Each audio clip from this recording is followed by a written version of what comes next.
اپنی اڑان بھر اور آگے بڑھ۔ ایک دفعہ کا ذکر ہے، ایک بادشاہ کو 2 باز تحفے میں ملے۔ اس نے اتنے خوبصورت پرندے کبھی نہیں دیکھے تھے۔ بادشاہ نے دونوں پرندے اپنے ملازم کو دیے کہ وہ ان کی تربیت کرے۔ ایک دن ملازم نے بادشاہ کو بتایا کہ ایک پرندہ اونچی اڑان اڑ رہا ہے اور دوسرا جس دن سے آیا ہے اپنی شاخ سے نہیں اڑ پا رہا۔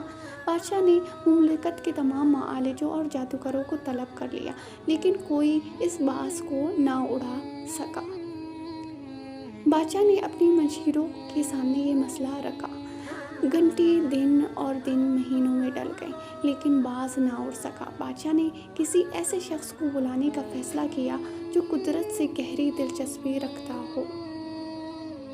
بادشاہ نے اپنے مشیروں کو حکم دیا کہ کسی ایسے شخص کو ڈھونڈ کر لاؤ جو برسوں جنگلات میں گزار چکا ہو۔ اگلے دن بادشاہ نے باز کو محل کے باغ اڑتے دیکھ کر حیران رہ گئے۔ اس شخص کو بادشاہ نے سامنے پیش کیا گیا۔ بادشاہ نے پوچھا، تم نے باز کو کیسے اڑایا؟ وہ مسکرا کر بولا، میں نے وہ شاخ کاٹ دی جس پر باز بیٹھا تھا۔ آگے بڑھنے کے مواقع بہت ہیں، لیکن ہم آگے بڑھنے کی کوشش نہیں کرتے۔ ہم اپنی آسائشوں سے قدم باہر نہیں نکالتے۔ نئی آزمائشوں اور نئے تجربے ہی زندگی میں آگے بڑھنے کی وجہ بنتے ہیں۔ آزمائشوں کا مقابلہ کریں، یہی کامیابی کا واحد راستہ ہے۔ کیا آج آپ نے درود پاک پڑھا صلی اللہ علیہ وسلم؟ رات سوتے وقت والدین کے قدم بوسے کی ترغیب فرمائیں۔